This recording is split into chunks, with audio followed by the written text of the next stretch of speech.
Good evening. Tonight is March the 8th, 2021. It is 5 p.m. and you are joining us for our regular meeting of Committee of the Whole for the Corporation of the Town of Smith Falls. We have regrets tonight from Mayor Pankow, and I myself am Councillor Nikki Dwyer, and I'll be chairing the meeting this evening. I want to start off our meeting by asking Councillor Alfred to join me in some remarks in honor of International Women's Day. So, Councillor Alfred, if you'd like to begin. Thanks, Madam Chair. Today being International Women's Day, we don't have to look very far for women to celebrate this year. The women of Smith Falls are more than worthy of being recognized for what they have contributed, endured, and accomplished in this year of the pandemic. Those women who searched out and found toilet paper, disinfecting wipes, and hand sanitizer and shared them. The women who reinvented how they shop, where they shop, and what they shop for.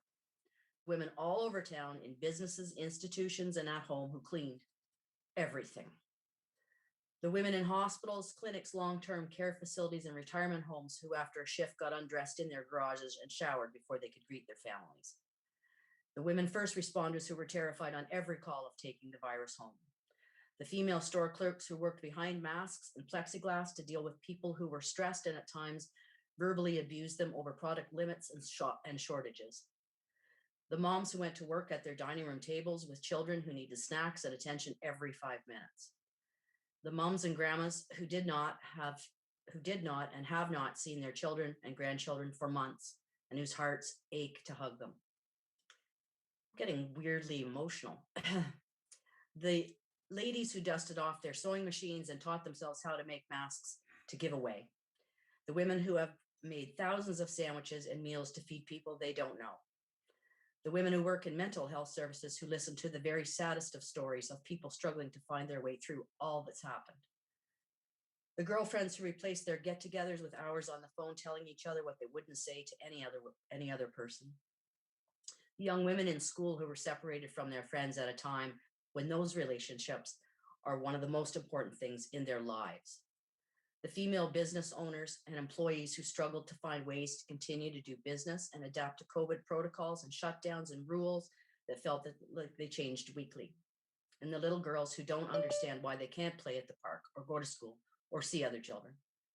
The wives and mothers who became teachers, which was just one more thing on top of their jobs, shopping, disinfecting, meal preparation, laundry, and were all exhausted but couldn't sleep for worrying about what the next day, week, or month would bring and what more they could do to protect themselves and their families.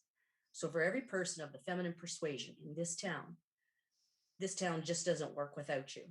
So thank you for getting each other, all of us, and this community through this past year. Thank you, Councillor Alfred. I have changed my backdrop today in recognition of International Women's Day. If you have not yet, I highly encourage you to visit internationalwomensday.com and choose to challenge. Women are still only making 75 cents on the dollar to their male counterparts. I very wrongly assumed that when I started my profession as a planner in a male-dominated field, that our society had advanced in such a way that I would be fairly compensated equitably for the job that I do compared to my male counterparts. I very quickly found out that that is not the case, and this is still very real and happening locally. I would encourage people to call out gender-based stereotypes and bias when they see them. Help support women in their professional and personal endeavors wherever you can. And endorse positive speech regarding women's professionalism. If you hear a woman called bossy or shrill, as I have, would you say the same of a man in that same position? So with that, I'll leave council to pause and think. But I will also move on to call for amendments to the agenda. Hearing none, I will call for disclosure of monetary interests. None. So with that, we'll start with our delegation. I welcome Mr. Peter Au and Jake Wilson to council tonight. They are here to speak to us on the topic of shoreline restoration with a project update. So Peter, and I will let you start. And I believe you have a presentation which Dave will be able to share. Thank you, Madam Chair. First of all, again, congratulations to International Women's Day. And maybe just share a story. About 30 odd years ago, the Chinese embassy contacted me about having the whole of their female staff visit Smith Falls on International Women's Day. So they were here at Hershey, and they actually, everybody was that billeted to a Canadian family to learn about life in Canada. And it was a very, very well-received event. And because of their celebration of International Women's Day, we started looking at March the 8th as an important event. So this is historical facts about 36 years ago, okay? I'm very glad to come and share with you again as a sequel to the first presentation where we asked for your support. And we were lucky actually to have a very keen and capable youngster to help with us. Jake, first of all, worked with us as the Voyager Canoe person, a graduate of the Algonquin Outdoor Adventures Program and naturalist with keen interest in the environment, have experience in tree planting and also any entrepreneurship. So we're glad to have a young person getting involved with this. And so I'm going to pass on to Jay to get things started. And here we go, Jay, yours. Okay, thank you, Peter. Thank you, everyone, for having us today.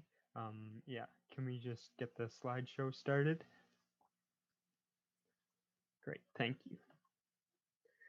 Okay, so what I'll be speaking about on this meeting is just to give you an idea of just a few minutes to give you an impression of the type of presentation we'll be using to promote this product with the public presentation via Zoom next week. And then I'll talk about the potential sites for the Shoreline Naturalization project and talk about our recommended site, which we're here seeking your approval for so we can move forward with next steps, including public consultation and the next steps of the Shoreline Naturalization project. So we'll start with details about the presentation. Our presentation will be to the general public. We have some hopefully lined up with Algonquin College and other groups regarding how shoreline naturalization can help with our waterways and communities. So I'll provide a brief overview of the content now. You can go to the next slide. So in the presentation, what we'll cover is an in-depth look at how shoreline naturalization can especially help in mitigation and adaptation to local current and future impacts of climate change, including heat island effect in cities and communities due to lack of tree cover, warming of water temperature, how climate change leads to shoreline erosion, how climate change leads to deteriorating water quality, and how shoreline naturalization can help with all of these impacts of climate change, as well as how shoreline naturalization helps to sequester carbon. Next slide. And then we'll also discuss how shoreline naturalization provides many benefits to private property owners, including economic, health, and mental health benefits, and the steps for implementing your own shoreline naturalization project, including talking about Rideau Valley Conservation Authority's shoreline naturalization project. So we'll provide the details for the Rideau Roundtable's presentation on this next Thursday to everyone. We'll make it public on our website. And so this is the project that we're hoping to move forward in May of 2021. So we'll also ask if anyone has any suggestions for volunteer groups to approach to help out with this project during our presentation. So this will take place next Thursday, March 18th at 7 p.m. And now we'll get into our shoreline naturalization project and where it's at. So we've applied for a grant from Tree Canada to cover the cost of the plants. And we've also worked with the Rideau Valley Conservation Authority to come up with a plan of best plants for the project. And now we're at the site selection phase. And we have been in contact with the municipality as well along the way to get their input on this project. Next slide, please. So again, our shoreline naturalization project is at the site selection phase, which is what came to you today for. We're seeking your approval to move forward with the next steps of the project. So to give you an idea I've contacted Parks Canada, who will be involved in the approval of the shoreline naturalization site as well. He said that he didn't think the person who I spoke to said that he didn't think that there would be much involved from Parks Canada's end in the approval process for a 300 square meter site, as it would be, he thought that the approval process should go fairly smooth on their end. And to give you an idea, here's the size of the site we're proposing. So you can go to the next slide again.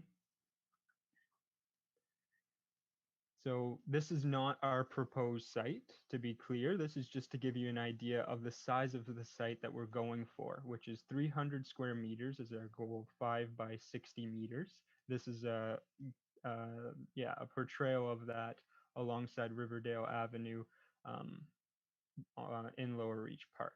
And the primary goal of the Shoreline Naturalization Project is to provide a public demonstration site to inspire others to undertake their own shoreline naturalization project. So therefore, we are prioritizing finding a public space.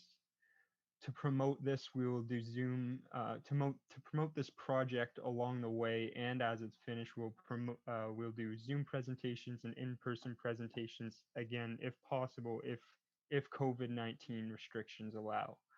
So now we can get into the site options. So we can go to the next slide.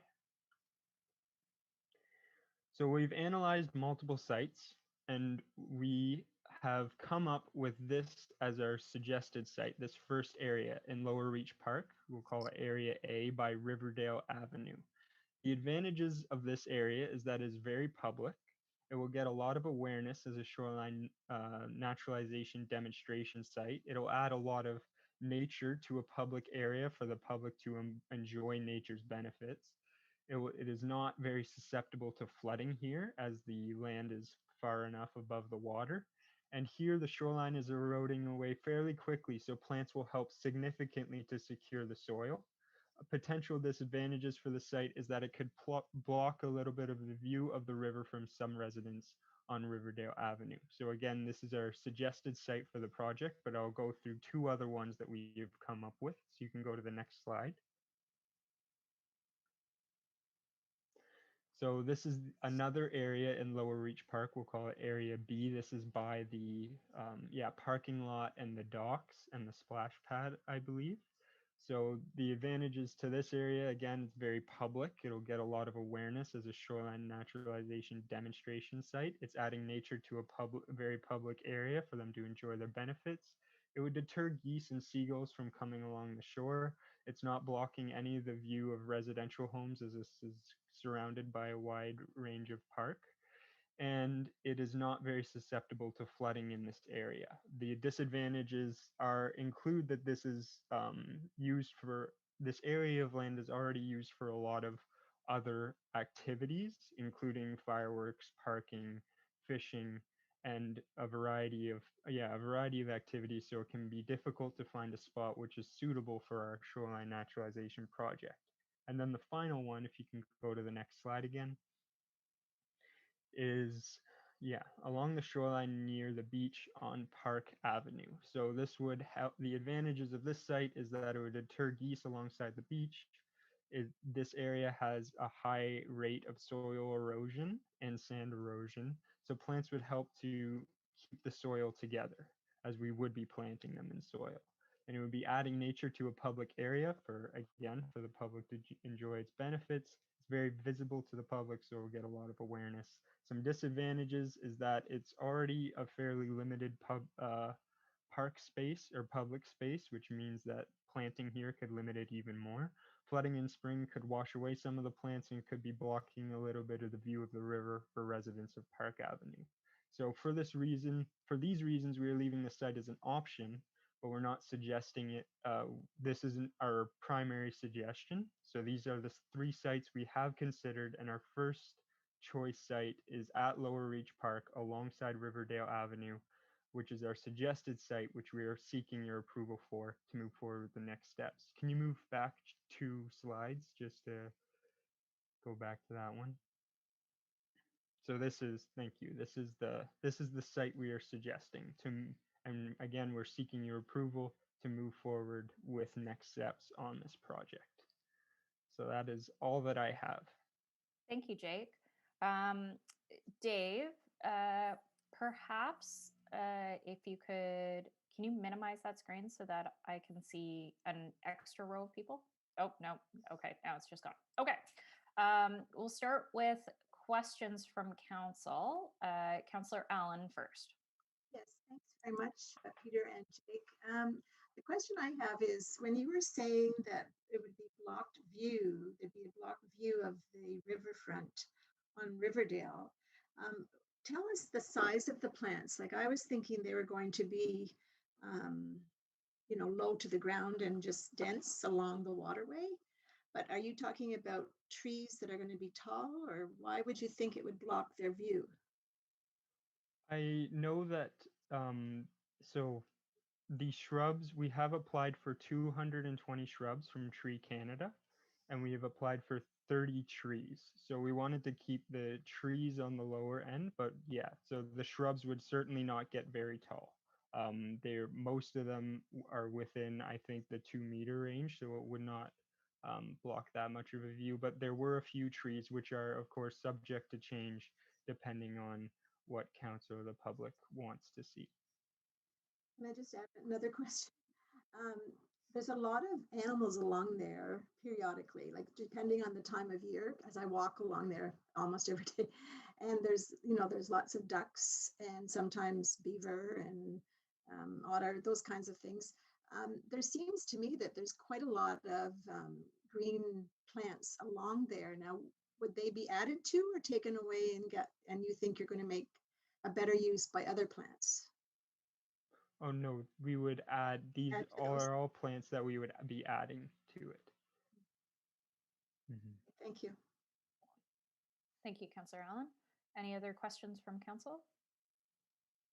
Okay, I have a couple. Oh, Peter, was that your hand? It's, I think it was Christopher's. Oh, sorry, Chris, did I miss you too? Peter, was your hand up? You go first, and then Chris, and then I'll go last. Sorry, terrible chairing duties tonight. Madam Chair, are you referring to Mr. Howe or Peter McKenna? Oh, Peter McKenna. My apologies. Thank you. There are some, I know I'm familiar obviously with that area as well. And there are some what they call Manitoba maples, the weed trees that the town is wanting to get rid of. And I shouldn't say they want to get rid of them. Whenever we go to replace, they're not a prime specimen because they are such a weed. And would there be an opportunity to replace those non-native species with something more appropriate? Yes, I would say so. If you would like to replace the Manitoba maples with the trees with the native species that are very well suited for the area, if you'd like to go ahead with that, we could definitely look at doing that. Thank you. Thank you, Councillor McKenna. Councillor Mcguire. Yeah, thanks, Madam Chair. I love the presentation. Thanks a lot, Jake and Peter, for coming tonight. I think Councillor Allen's got a great point, and I'd love to see shrubs that are in that 1 meter range to keep the line of sight, because then we can trim the trees as they grow up so that, from that 1 meter to 2 meter off the ground, you still get a line of sight of the water from the trail. So if that's an opportunity, I think that would be great. I'm wondering if if we end up with a dry summer, what kind of maintenance plan do we have to keep them watered and make sure they get well rooted this season? We have actually approached the Horticultural Society to see if they'd like to get involved. As well, there is the Kinsman's in Norwich Park. And I'll also have written off to our school board representative, letting them know of that we have this project. And in fact, we have prepared a whole set of science curriculum that are in line with the shoreline restoration, as well as the plastic issue. And hopefully, through our school rep on the board, we can get our schools alerted and get them involved. And definitely, particularly at the beginning, we definitely need a lot of volunteers to make sure that the plants are well watered. And maybe, Lorraine, you may remember when REAL was first formed, we actually have the very first shoreline restoration site at Low Ridge Park near the piers. And we planted them twice. And when I was teaching, we actually every year, the science club students went to do their maintenance. And hopefully, we will be able to get something similar, but this is a chance to get citizens involved. And there is a lot more environmental awareness now. Thanks, Peter. Councillor Mcguire, do you have any follow-up questions? No, I just, I look forward to coming in and hopefully we can keep the beavers away from the new plantings. Thank you. Damn those beavers. My mom once told me it was okay to use the word damn when you're referring to beavers. So damn beavers. Councillor Alfred, you had your hand up. Hopefully not about damn beavers. No, I'll leave them out of the conversation, or my part of the conversation. No, I think this is another important initiative after all the decades that REAL has brought these to us. I am very supportive of it, and I appreciate Peter and Jake coming to tell us about it. My own personal opinion is that your choice would be the one that I would most like to see happen. I think its position on and usage along there gives it the best chance to be successful than certainly maybe the other two. So whoever organizes the planting, I'm in. I like getting my hands dirty, so I'm in to help. Great, yeah. Thanks, Councillor Alfred. I like that suggestion. I think there's a great opportunity for the neighborhood to kind of come together and provide some assistance to this. Having lived in this neighborhood, I can tell you that there are lots of citizens down around Riverdale who like to take responsibility for vegetation along the waterfront. So having appropriate signage to identify that this is a pilot project, intended landscaping, does not need any further management by the residents, I think is going to be helpful. But like Councillor Allen and Councillor Mcguire said, I do have some reservations about the longevity of this project, given the location of the beaver den that's there and the activity levels that individual seems to display in the fall and the summer. But I don't disagree. I think this is a great site for it. It would be really, really nice to see some vegetation go in there to stabilize that shoreline, because you're right, it is eroding quite rapidly. The only concern that I have with that proposed site is that there are two storm mains that come out and empty in that location. I assume Public Works has been consulted and all is good on their end. Perhaps Peter could confirm.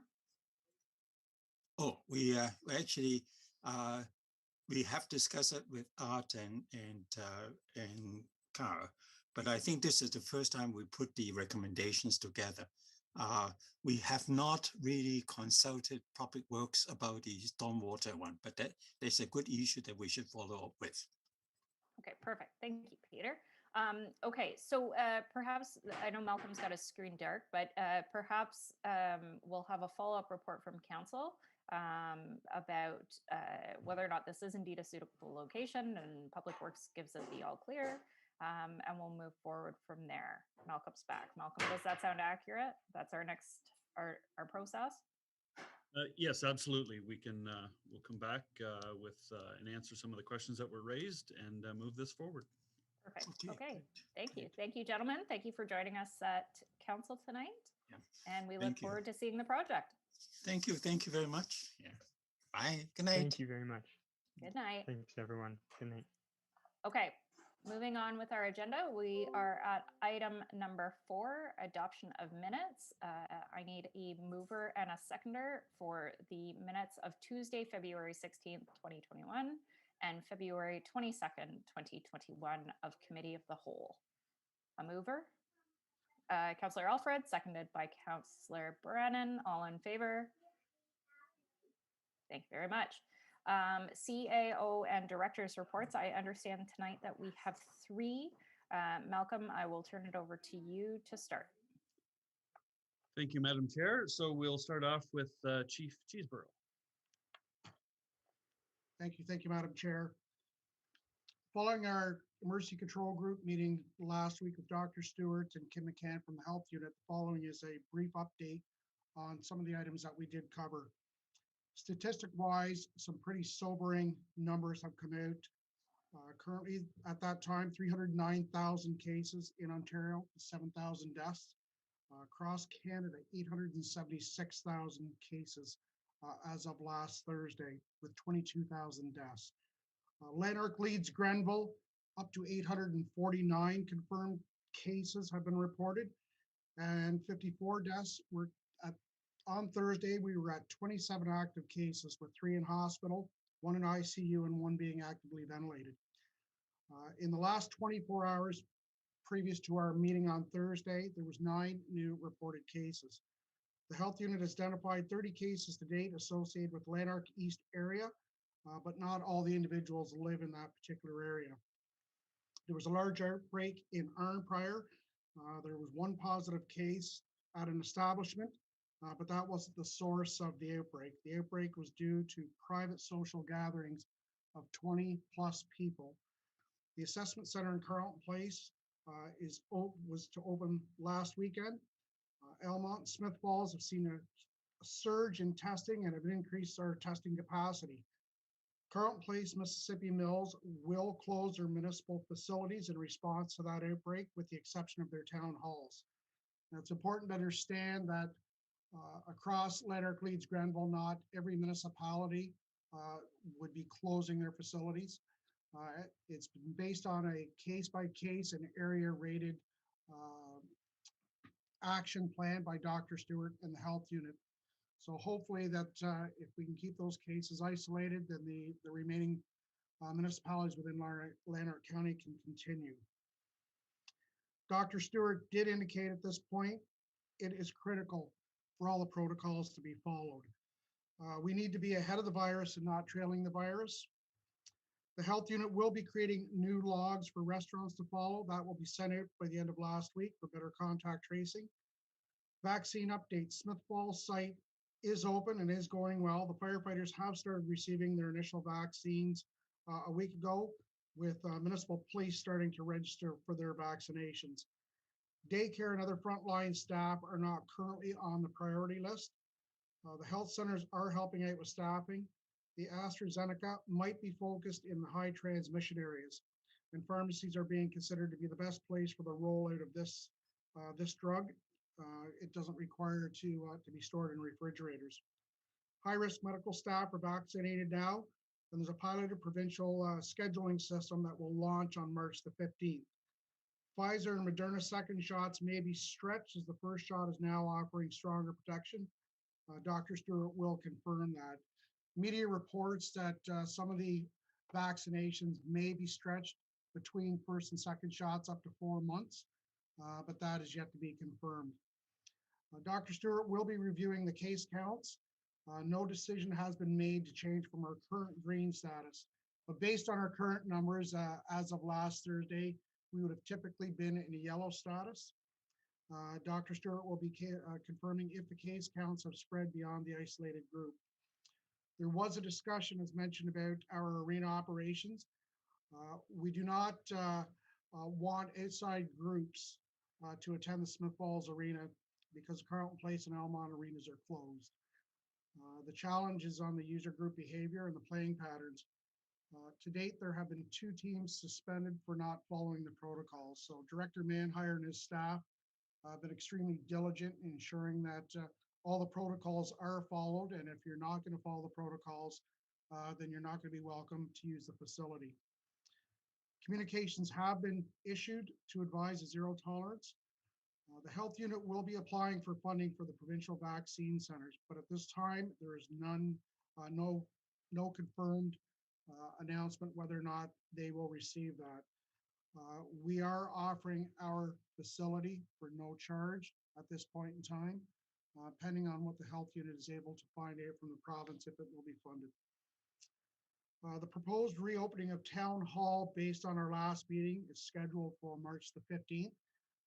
CAO Morris and myself will be reviewing that this week to determine whether or not that is going to happen. And that will be based on the information we receive from Dr. Stewart and public health. Messaging will encourage people to continue to make the payments online if possible. We'll continue to watch cases locally to determine if this is feasible and to make a final decision. Myself and alternate Nadine Bennett will be arranging the 2021 emergency plan review. Our program committee will be preparing for our annual tabletop exercise and control group training. The messaging to remind people will continue to be vigilant. That is my update for this evening, Madam Chairman. Thank you, Chief. Any questions or comments from Council on the Chief's update? Seeing none. CAO Morris, who's next? Yes, so next up we have Director Costello.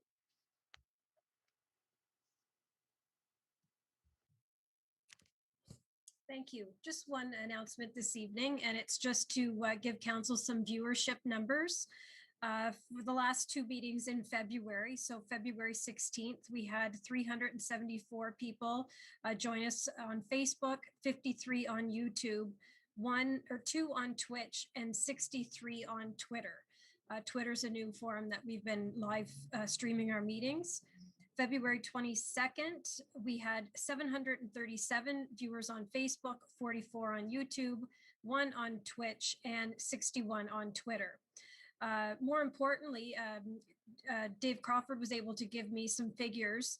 So from March 1st, 2020 up until 1:30 this afternoon, we have hosted 629 Zoom meetings, which equates to 312,919 minutes of meetings with a total of 5,426 participating members. So that's just a quick update on viewership since March 1st of 2020. Holy Hannah, that's a lot of minutes of meetings.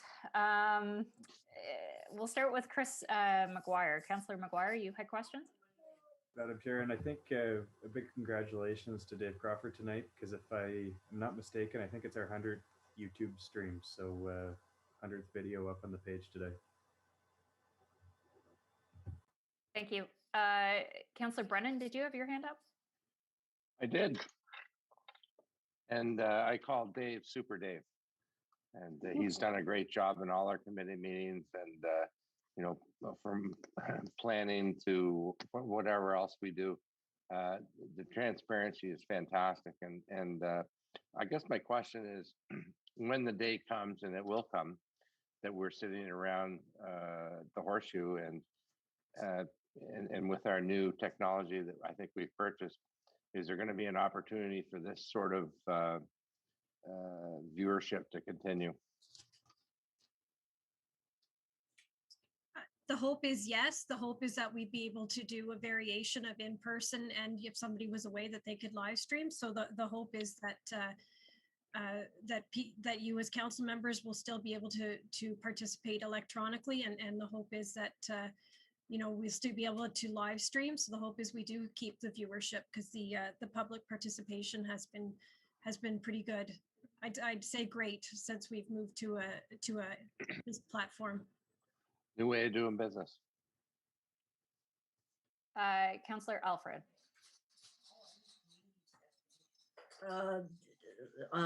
David has been fantastic, and we all see him very often. The numbers that Carrie's put are quite actually boggling. When it seemed like, doesn't seem like that much, but There's two other people I think that I'd like to recognize on staff. One's Nadine Bennett and the other is Carrie Costello, because going through the process of getting this organized, up and running, taking the training for eScribe, it was a long, arduous trip that I'm sure they thought they were never going to get there.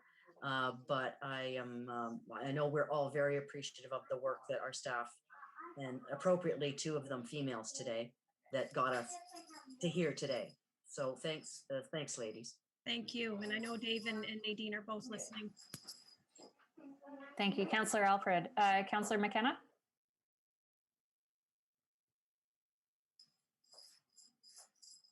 Thank you, Madam Chair. Just picking up on Councillor Brennan's question, because I too would support that. Director Costello, is it hope, or is there a plan to do this? Because hope is, you just Good luck. didn't leave me. Are we, because I think Councillor Brennan's on this. I would like to see that happen. Is that? Yep. Is That is the part of the plan to do it? platform. So it's not- Absolutely. okay. That's part of the eScribe platform. So right now we're doing the agendas and minutes in eScribe, and we keep moving through the modules as we conquer one, we're moving towards the next, and the live stream is one of the modules that we'll be implementing. So that will be that will definitely be done. Great, thank you. Thank you, Carrie. No further questions from council. CAO Morris, I believe you're the last man standing with an update. Yes, indeed. Thank you, Madam Chair. Committee may recall 2 weeks ago on February 22nd, I had apprised you of two funding programs that we were examining for a good fit. One is called the Canada Healthy Communities Initiative. It's a federal program, funding program. And so we're in, at that time, rather 2 weeks ago, we were in the project selection process. And since then, we've identified projects for this one. And the other one that we're on our radar is the Municipal Modernization Funding Program, which is, of course, a provincial program. So the deadline for the Canada Healthy Initiatives is tomorrow, and we've assembled an application to be submitted tomorrow. And it fits, we think, quite beautifully with one of the target areas, and that is vibrant public spaces. So as you know, Town Square is on our strategic plan. It's also in our budget. So we've assembled a funding application to provide funding for that project. So you may also recall we applied for ISIP funding for the bandstand itself. So this application is quite different. It's the landscaping within the town square. So that one's going in, and we're very hopeful we'll get federal assistance on that. The municipal modernization has a deadline of next week. And there are several kind of buckets that they're trying to focus on. One is digital modernization. The other is streamlined development approvals processes. So we've fashioned an application that combines those two. So we're going to apply for a streamlined web-based building permit process where we can make that happen with fewer personal interactions and much easier for contractors and builders to apply for a permit and get an update and check their application and so on. And then we're going to combine that with something that's been on our auditor's management letter for several years, and that's records retention generally. But we want to digitize our records so that we can have easier access and less paper storage in the building. So we think those two together fit the criteria quite nicely, and that application will be going in next week. So we will keep council committee approved in this regard, but we think we have two very strong applications. All right, thank you, CAO Morris. Do any members of council have questions for CAO Morris? Councillor McKenna. Thank you, Madam Chair. CAO Morris, if for some reason I like both of the ideas for the modernization funding. I liked all the suggestions. I think they're great. The one regarding the improving or streamlining the application for building permits, et cetera. If that one doesn't proceed, is there any reason we couldn't use the reserve from that department to fund this anyways, because I think it's important enough, whether if we don't get the grant, then perhaps you could, now that it's been, the plan's been formulated, we could fund it out of that other envelope. Yeah, through the chair. Yeah, I think that's a great idea. We do have some resources in that area. So it's not in the 2021 budget specifically, but I think since we've sort of conceived the concept and we've now put it on paper, we know largely what we need. It may be something we would bring back as a pre-budget or in-budget approval recommendation from staff. Thank you. Thank you, Councillor McKenna. Any other questions from council? Seeing none. All right. Thank you, CAO Morris. We have no correspondence items tonight, and we do not have any in-camera issues included on our agenda. So with that, we'll proceed into item 8 on the agenda, which is priority items. And we're going to start tonight at 8.1 with 8 to 10 Phillip Street site plan report from Carl Grenke. So Carl, you were very dark, but you were coming into focus. Okay, I'll turn it over to you to start. Thank you, Madam Chair. Good evening, everyone. I'm bringing for Council's consideration and approval a site plan application for 2 adjoining properties at 8 and 10 Phillip Street. So this proposal was in front of Council last year for a zoning amendment. And Council may recall the original idea, the original concept that was advanced by the proponents was for a single 12 unit building, and that was presented to the public. A number of concerns were raised by the community at the time. So then the applicants went back to the drawing board. They decided to apply for 2 6-unit buildings on the adjoining properties, and that was approved. We had a second public meeting with. I don't believe there was where there were concerns at least brought forward to the Planning Advisory Committee, and Council eventually approved some modified residential type 4 special exception 6 zoning. So the development concept that's presented is broadly similar to what was reviewed last year, and of course some of the technical matters, grading and drainage, servicing, and landscaping were updated. So in this case, each unit would be 6. Each building would contain a total of 6 units. Most of these are 2-bedroom, but there would be fully accessible units that would be accessed by ramps out at the back. So each building would have 1 fully accessible unit. They are proposing a total of 16 parking spaces, and pedestrian pathways would be several of them onto the site from the road. So each apartment would be between 58 and 62 square meters in size. So less than 700 square feet. The front facade would be clad in red brick with gray siding on the sides and the rear. New sanitary and water service laterals would be proposed to each building.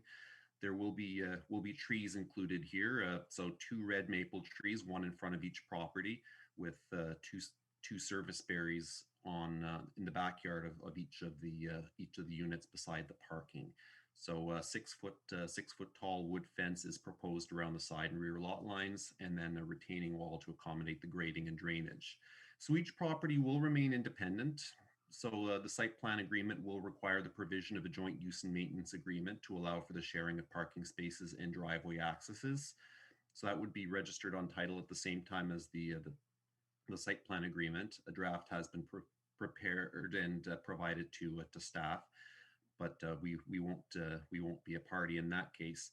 The site plan agreement will also include a condition that the owner obtains Planning Act consent approval for an easement to allow this for more than 21 years. So this is something that doesn't come across us all that often. So we did work with our solicitor Shane Kelford on the process and the draft agreement. So at this point, I'd like to credit the applicants. They've done a lot of work on their proposal and certainly work to satisfy concerns raised through and comments raised through the multi-department review process. So at this point, staff's recommendation is that we be directed to prepare an implementing bylaw for council's approval. So I'll pause there and look for any comments or questions by council. Thank you, Carl. Questions and comments from council. We'll start with Councillor Alfred, followed by Councillor Mcguire. Yeah, and I think Councillor Brennan and I have seen this particular project. I think this might be the fourth time because it has been back to the Planning Advisory Committee a few times. But I do want to echo what Carl said about being on the Planning Advisory Committee and working with the developers and hearing what the public has to say and the Planning Advisory has to say, how impressed I have been with the developers who take to heart what is said in those meetings and go back and make the changes that will be more acceptable to the whole neighborhood. So I've been very impressed with that, and I am certainly supportive of staff's recommendation on this report. Thank you, Councillor Alfred. Councillor Mcguire. Thanks, Madam Chair. Thanks a lot, Carl, for the report. I was looking at the accessible parking spots, and I noticed 25% of the parking is accessible, but only 17% of the units are accessible. And I just was wondering, are they going to be bound to having those 4 accessible spots by this agreement? Or is that something that would be like a red line revision if they decide they only need 3 going forward, if they wanted to change that? Sorry, Carl, go ahead. Yeah. Thank you for the question. So our zoning bylaw does not prescribe accessible parking requirements as it is right now. So what's being proposed exceeds certainly my understanding of what any of the guiding code requirements prescribe in this case. So that's what they're bound by if the agreement is approved and registered as presented. So if they are looking to amend that, then we would have to go through a red line or other sort of amendment process, and then we would just verify to make sure that we're not altering any, we're not going against any requirements if they were to reduce the number of accessible parking spaces. Thank you, Carl. Do any other members of council have questions? Councillor Brennan? No, just a comment to echo Councillor Alfred. Time and time again, we have, and the planning committee is busy, which is good. But time and time again, we have developers who have ideas. We have a public meeting. We have lots of comments, and credit to planning staff, to the planning committee, and to the developers themselves who work issues out. And it seems to me that we're getting things done. So yeah, I certainly support staff's recommendation here. And there's another great infill that we're getting more units, which is what we need. Thank you, Councillor Brennan. I see thumbs up from Councillor McKenna. Councillor Allen, do you have any comments on this? Nope, just thumbs up. Okay. Well, I would just add, I sit on the housing, I have been sitting on the housing task force as well as the accessibility committee. And in that regard, I'm very pleased to see these units being 1 bedroom and 2 bedroom and having accessible units available. And so I'm pleased with this. Thank you. Carl, I have a couple questions. Do we have any idea whether or not any of these units will be offered at below market rent, or how they kind of sit in the market range? So I have not had that. I've not had that discussion with the proponents. At this point, they're not proposing to us any affordability provisions like we've seen in other circumstances. Okay, thank you. I appreciate the fact that these are going to be new and smaller residential units on in town, and I think that's important, especially if they can get on the market relatively quickly. I do worry about the functionality of the site that's designed. It doesn't seem to have a lot of landscaped open space for residents to use, or balconies, or something that would provide opportunity for residents to be outside. And it is in a part of town where there is not a substantial amount of parkland to be around. I mean, I appreciate that the developer has been amenable to revising their site plan to reflect comments from the public. That's always nice to see. But I do look forward to having some design guidelines in the future that could perhaps better scope the design to something that's really appealing on the street level. Anytime that I see a design come up that doesn't have a front-facing orientation for a front door is a little concerning. And I think that in a lot of ways this is going to stand out on the street in what is not necessarily a positive way. But that said, I mean, council is supportive of this, and without having more policy to lean on, I can appreciate that this is where we've gotten, and hopefully it looks beautiful when it's done. Okay. I have to apologize. I have small monkeys at the dining table with me, so if you hear cutlery clattering, that would be what it is. Okay, with that, I believe, Carl, you have your direction. This will come back at the next meeting of council, which is next week, for a bylaw to execute that site plan control agreement. You are not going anywhere though, because you have site plan control bylaw and checklist report. So I will turn that over to you and mute myself so you don't hear cutlery. Thank you. For my second report is more of it's more of an administrative housekeeping item, and that's updating our site plan control bylaw. It's a bylaw that we've had for at least one or two official plans ago, and we're proposing to refresh it in a number of ways.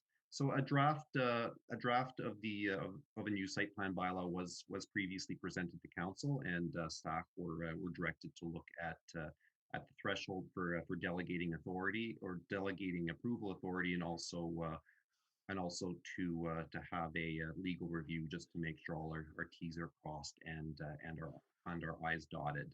So site plan control, broadly speaking, as council knows, it's a tool that we use to make sure that land development is designed appropriately, safe, functional, and minimizes impacts on neighboring properties.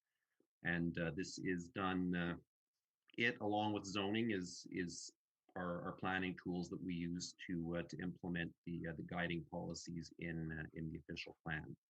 So at this point, we are proposing a new site plan bylaw to replace the old one, and I'll just highlight a couple of the sections in here. One is delegation of approval for small scale site plans, and that's and delegating approval authority to staff. So that would be so that the clerk and the mayor would continue to sign these. But that's intended to expedite the approval process for smaller scale projects. We would still undertake the same interdepartmental review that we do right now. And so the key question for council is in which form of development do they wish to retain ultimate approval authority? So that's that threshold is proposed in the bylaw and defined as a minor site plan. So another Section 8 is basically carrying forward a very good practice that's been in place for many years, and that's allowing staff to sign off through a red line revision on very minor changes to site plan without the need to initiate a formal amendment process. And that's very small changes. Certainly from our perspective, we want to go through that process and consult council where required.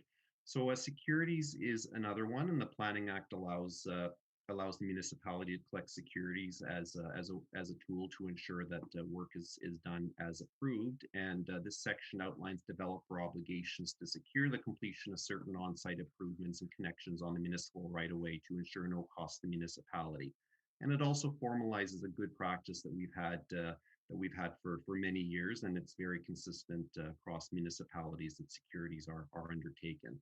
We're also proposing a site plan application and submission checklist, and that's intended to propose or to provide detailed guidance to applicants at the outset of the process to clearly define what should be included in the submission. And we'd be handing that out as part of an application process. So obviously, and we recognize and the checklist acknowledges that project requirements are site specific. Not every item would, of course, apply in every situation. But the schedule confirms what we're looking for and assists in the pre-consultation that applicants would have with staff prior to finalizing an application. So this is presented as a living document and meant to evolve as engineering or design guidelines are established or amended. And I've reviewed this proposal or the checklist here with Public Works staff to make sure I'm on point as far as the sort of technical requirements that they would be looking at, and if we were to adopt design guidelines or policy-based approach to that as discussed with the previous one, for instance, we can incorporate on that.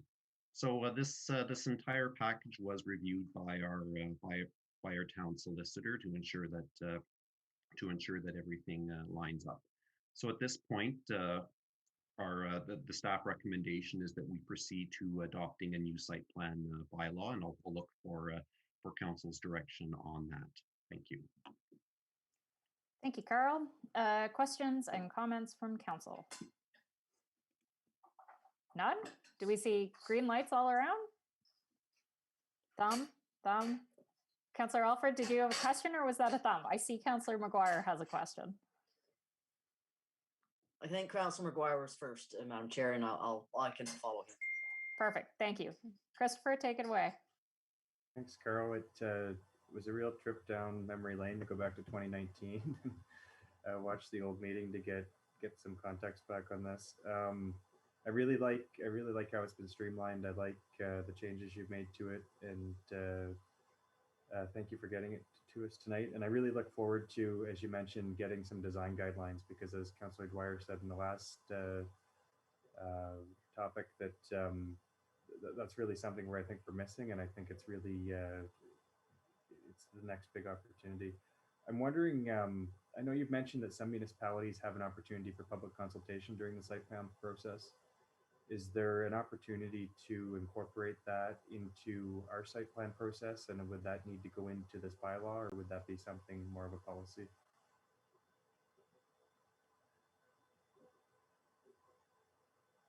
Sorry, Carl, go ahead.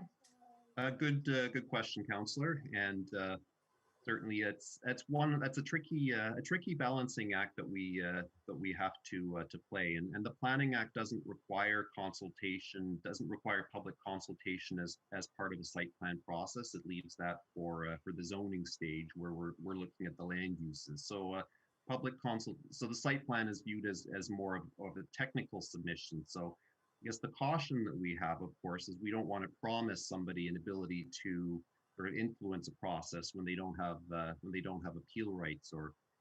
But then on the other hand, certainly planning, broadly speaking, is a public process. It is a very important process.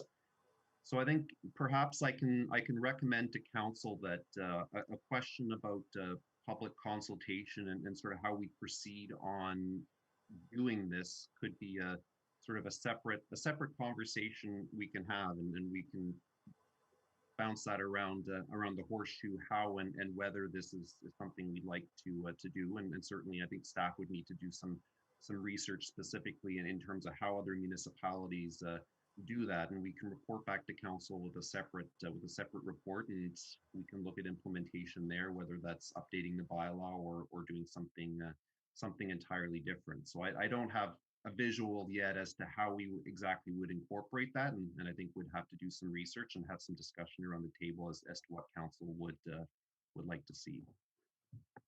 Yeah, that'd be great, Carl. I think like we've seen around the well, not the horseshoe now, but some of the greatest compromises between the developer and the proponent and the neighbors usually comes down to site plan. If we could get that mediation more formalized, I think it would be a win-win for everybody. So. Thank you, Christopher. Councillor Alfred? Thanks, Madam Chair.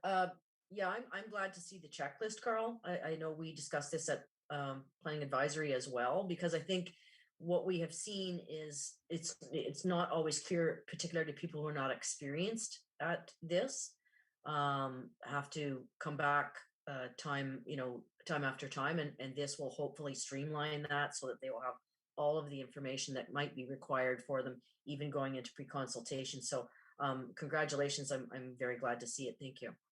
I will be supporting as well. Thank you, Councillor Alfred. Any other comments or questions? Carl, can I just clarify, your checklist is not being adopted as part of the bylaw, right? So it can be considered to be a living document that you could change, manipulate at any time as needed. Is that correct?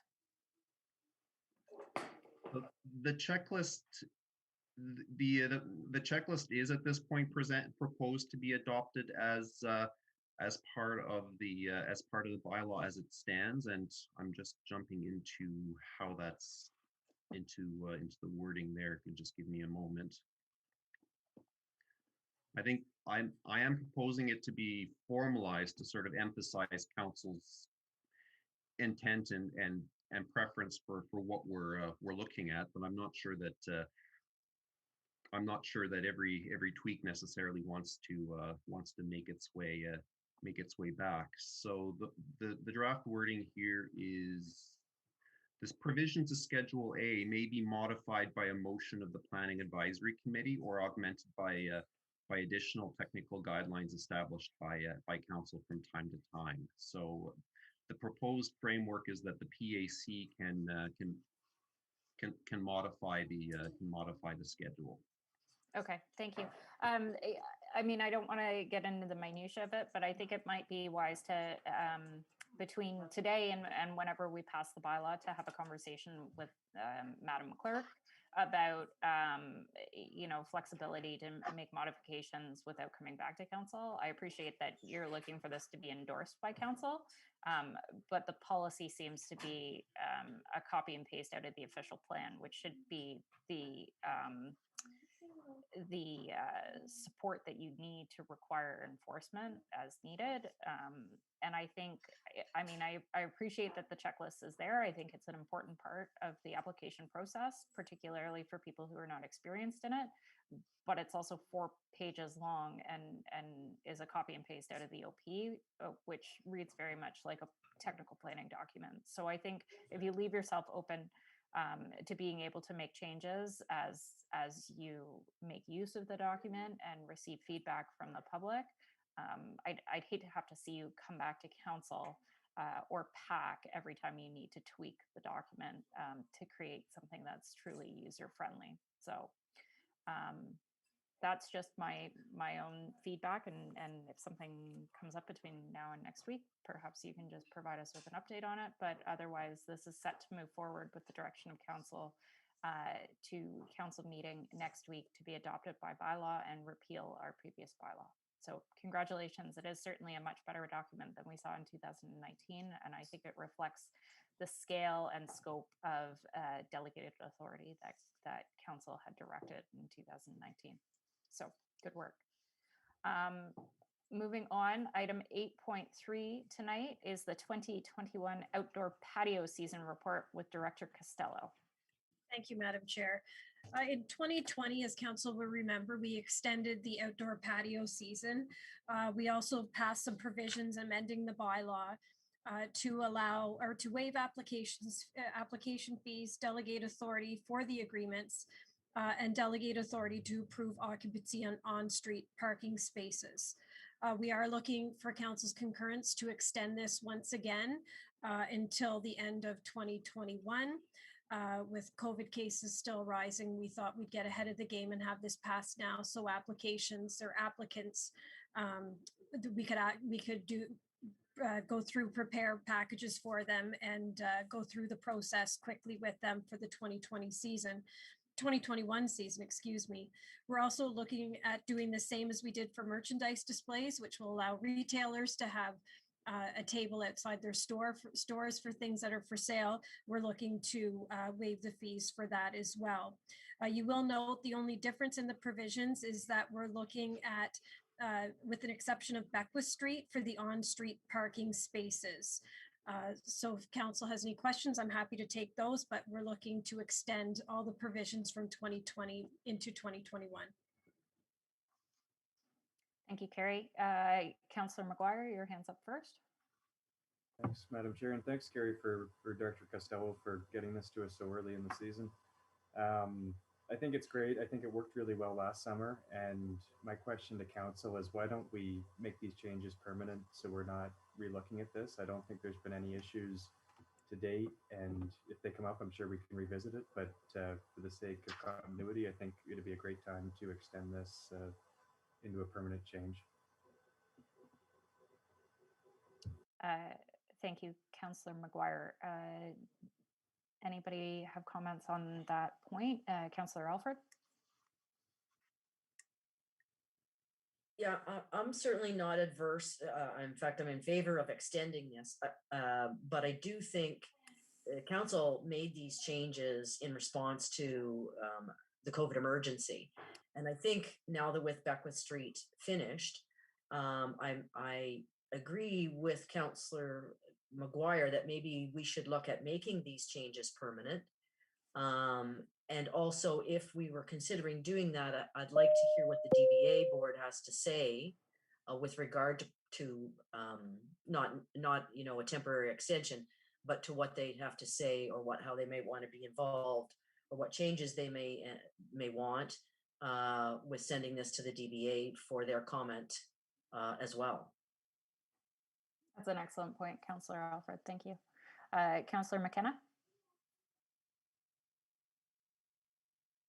Just picking up on that stream of conversation, I'm supportive of this going ahead. I think we can do both. We can, support this tonight, send it on to council, and go in and do a consultation with BIA and others, and make it come back after some thought and due diligence and make it a more permanent. The reason I'm interested in Councillor Mcguire's suggestion is that I think if I were an owner of a business and wanted to invest in patios, am I doing a slap up, take down, quick and dirty for the summer, or is this something in the long range I can invest in, really put on a beautiful patio and invest the money knowing that this is going to be an option for me for years to come. So I think we could do both, Madam Chair. Thank you, Councillor McKenna. I see thumbs up from Councillor Alfred, thumbs up from Councillor Allen, Councillor Brennan. Looks pensive. I agree. I'll weigh in on this one. I think, let's continue status quo as far as the COVID pandemic goes. Anything we can do to help our businesses, the better. But I agree. I mean, I think we've got a brand new downtown that is exceptionally wide, and while we have planted some trees, it is still looking a little empty, and it would be nice to see some patios kind of round that out and infill it. And I think any opportunity that we have to do that would be great. Over the weekend, knowing this was on the agenda, it circulated to council some thoughts about the municipality taking the initiative to actually construct more sizable patios that businesses could adopt. I also reminisced a little about the City Toronto endeavor to put patios downtown and encourage that. And they take a very unconventional approach to what a patio is. I remember a couple summers ago, pre-COVID, going down to King Street and finding Muskoka chairs, structured Muskoka chairs tied off to telephone poles so that they couldn't be stolen, but also just to provide seats for people to sit in front of a business and drink a coffee.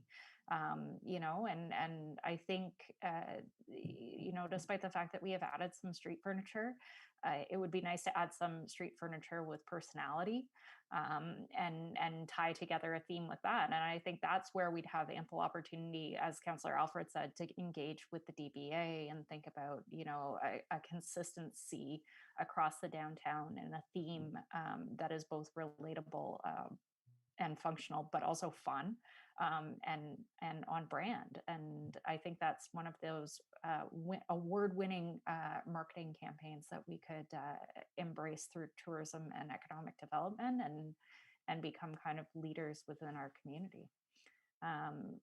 Councillor Allen, I believe I saw your hand shoot up there. Did you want to jump in? Madam Chair, I'd just like to also mention that I too think the patios were very successful, and COVID is not going away this summer. We're going to definitely need to be outdoors again. And I think when we had the Russell Street events, they were very successful.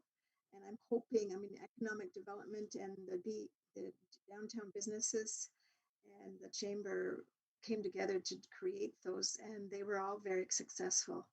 And I think we're going to have to do that sort of thing again to promote our downtown and continue to have the, you know, the good things that are happening there. So I look forward to all of that. And to Councillor Dwyer's point, the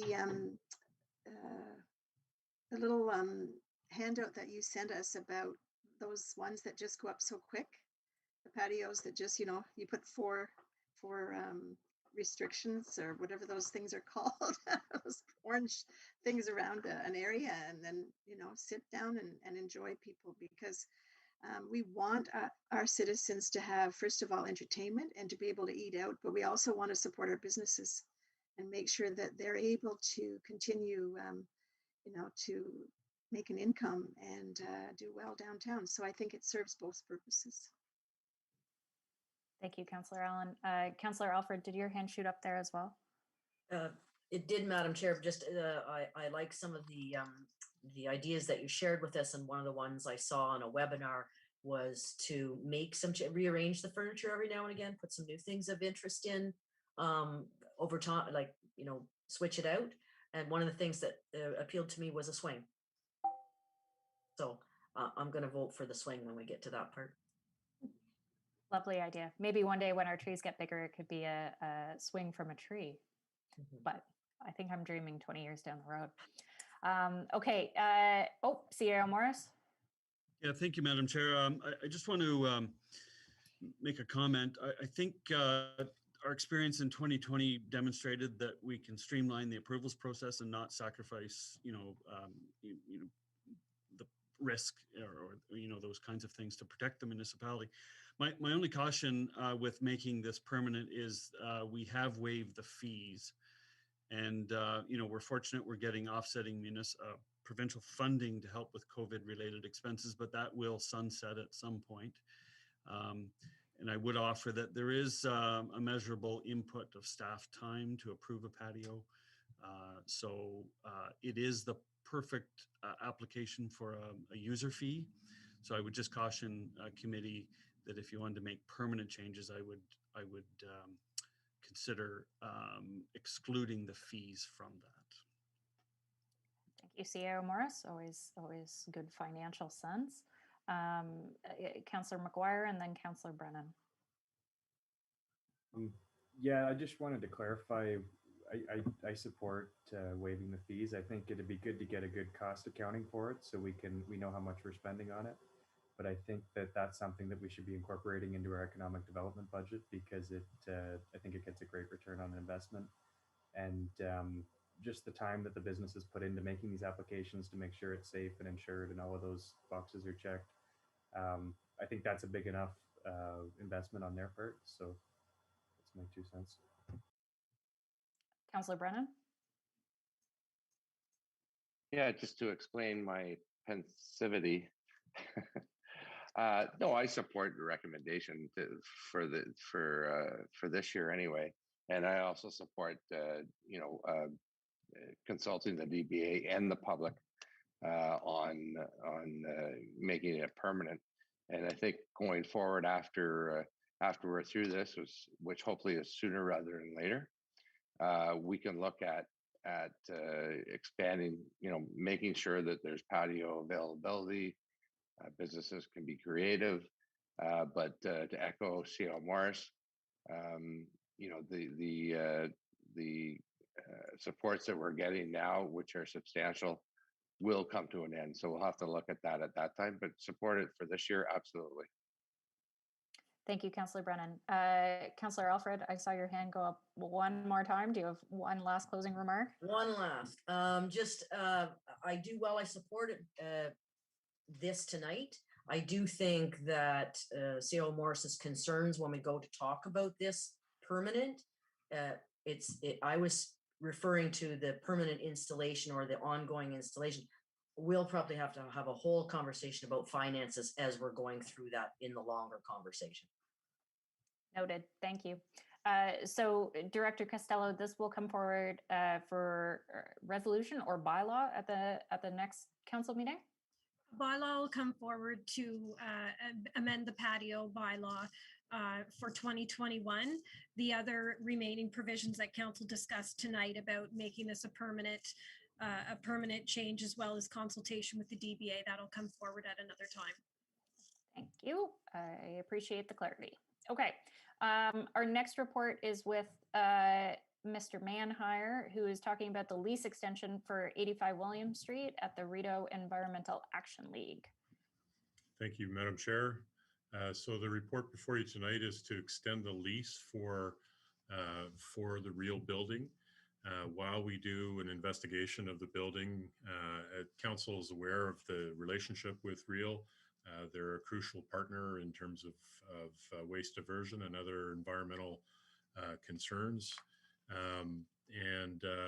We had, Council will also recall that we had a building condition assessment report conducted that identified on a very high level the issues with all of our buildings. There were a few with Real that need to be investigated further. We have some funding available this year to be able to do that. But while we're doing that, we would like to extend the lease for this year and potentially another year, depending on the results of those findings, just so that we have a good sense of what we're dealing with, what we need to do in terms of making that facility whole again. And then potentially, depending on the findings of the report, kind of what we look at going forward in terms of that relationship and fulfilling that crucial role. Okay, thank you, Art. Any questions or comments from Council? Councillor Allen? No, I'm just happy to support that. This group is, in my opinion, vital to our community and does such great work. If you go to their store and you see all of the things that are being sold there and reused in different ways and kept out of landfill or garbage, it's amazing. The training that they do, and it's just an amazing place to visit. And I also think that it's becoming a really popular place. The board is working hard to make it to be just a trendy place to shop. And for people, especially young couples and families, I think now they realize, let's go and do reuse, let's find things that we can keep out of landfill and help our environment. So I think supporting them now, wherever they end up, I think we have to figure out with them if we can make this building viable for the future, or if they're going to have to go somewhere else. But the fact that we want to keep them and support them is, in my opinion, absolutely has to happen. Thank you. Thank you, Lorraine. I should also note that as our representative on the board, this lease extension is coming at the request of the board. The board has been making this request for almost the last year because they've been without a lease since last January. So they are very, very supportive of the extension. Really, at this point, they would like to understand what their long-term longevity looks like within this property, and 1 year will get us that much closer to that. But at some point, council needs to be prepared to have a conversation about what the relationship with real looks like in an extended period beyond these 5 to 5 year leases. So, Mr. Manhire, your agreement will come forward at the next meeting of council for passing by bylaw. Thank you. Our next item on the agenda is 8.5, the award of contract microsurfacing on Queen Street. This report was prepared by Director Dunlop, who is unavailable tonight, so will be presented instead by CAO Morris. Thank you, Madam Chair. I'll try and do Director Dunlop's report justice, but what I can tell you is we've been cooperating as we do with our friends and colleagues at the County of Lanark. And so this particular stretch of roadway was on their resurfacing list for this year and ours as well. And we have a budget allocation for this item. So as is normally done, the county tendered the work. Our portion was separated, so we have separate pricing. And you'll see that Miller Paving came in with the lowest of 2 quotes, slightly above our budget, but nonetheless, we think it's a good value for money based on this work. Prices have gone up a little bit because of oil prices have gone up recently in an inexplicable way, but nonetheless, that asphalt's a petroleum product, so naturally it's impacted by global oil prices. So we are recommending that we proceed with this and accept the tender, the lowest submitted from Miller Paving Limited in this work. I'm not sure when it would be done, but obviously during this construction season. The purpose of microsurfacing, if I can add, is just to extend the life of the surface of the roadway. We would expect to get 7 to 8 years of additional life out of the road. So structurally, the road is in good shape. There are some surface irregularities that the microsurfacing will help with. And this is about making an investment now to get more life out of that asset. And by the way, the county will be surfacing from the town limit out to Rosedale, I believe it is. So it'll be a continuation. The motorist won't see a division between municipal boundaries if we go ahead. Thank you, CAO Morris. More than I thought we'd get on microsurfacing. Councillor McCona, questions? Thank you, Madam Chair. At the county, when we talked at the county meeting, when this came up during the budget process of funding their portion of this, there was, I think, if not this year, then in the very near future, they were also going to prepare for widening of the roads to allow for bicycle lanes from Smiths Falls to Rosedale Road. Now, I may be mistaken, but I would wonder if we were doing this work, whether there's an opportunity, which normally, I think all county roads now, when they look at doing any resurfacing or upgrading, they consider whether this is an opportunity to widen for bike lanes. And I thought the county was actually going to do that. It was phased in, so it may not be in this phase, but do you know if their work is exactly the same as what we're doing in town, or are they doing some work that will lead to a future bike lanes on both sides of the road? CAO Morris? Yeah, through the chair, I'm not certain, but and I'll circle back with Director Dunlop. But my understanding is that they're doing the same level of intervention, which is simply a microsurfacing. Extending the asphalt over the shoulder is quite a different project than this one. So my suspicion is that they are not doing that at this point. Because clearly, as you pointed out, that would be an opportune time for us to do the same. And that discussion did not cross my desk. So I expect it's not. If they are, we will report back before this comes to council. If I may, Madam Chair. You may. Thank you, CAO Morris. I believe I'm going by my memory back to January. I think it is being phased in, but it did lend itself to a beautiful place for biking out to the Rosedale Road and then across there. So I would appreciate following up. I can follow up with the county as well. Thank you. Thank you, Councillor McKenna. Any other questions or comments? Seeing none. CEO Morris, I believe, and Ms. Koziel is not on our call tonight, which is unusual, but I believe that we actually have cash in lieu of sidewalks that was contributed by OPP. Perhaps that when we do get some follow-up, perhaps we could get some follow-up on kind of what our timeline looks like for upgrading all of the non-vehicular transportation system out there, sidewalk, bike lane, what have you, because those funds have been sitting there since OPP was constructed 11, 12 years ago. It would be nice to actually see some movement on that. Okay, so that contract will be awarded by resolution at the next meeting. CEO Morris, is that correct? That's correct. Thank you. Okay, our last item for tonight is the lifting of a part lot control bylaw for Block 13 on Plan 27M83. This is a largely administrative matter and marks the very, very end of the process in building homes. Carl, do you want to give a very quick summary?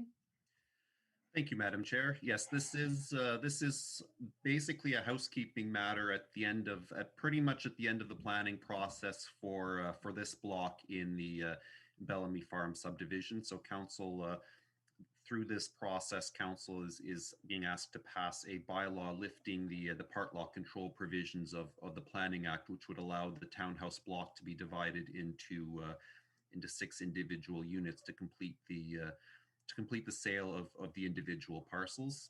So we've already done a few of these, and in the coming weeks, a few more of these will be presented to council. So I think this is one thing where through the subdivision, we approve individual blocks, and once the foundations are in the ground, that allows us the opportunity to, or the surveyor, the opportunity to precisely define where the lot lines are. So with council's direction, a bylaw can, or the committee's direction, a bylaw can come forward for adoption at the next meeting. Thank you, Carl. Thumbs up all around. Carl, can you, as an update on this phase of the development, is this the last block that's up for development, or are there further blocks within this phase that are underway or yet to be underway? I believe site plan, I can check into that, but I believe we've granted site plan approval for every townhouse block at this point. So they're all so they'd be in various stages of construction. There's several more blocks. We'll have part lot control provisions coming forward, but that phase is almost full at this point. Right on. That's great to see. Okay, thanks, Carl. So that one will proceed as a bylaw at the next council meeting next week. And that brings us to the end of the agenda at 6:30. So I'll call for a motion to adjourn our proceedings tonight at 6:28 p.m. Moved by Councillor Brennan, seconded by Councillor Allen. All in favor? Happy International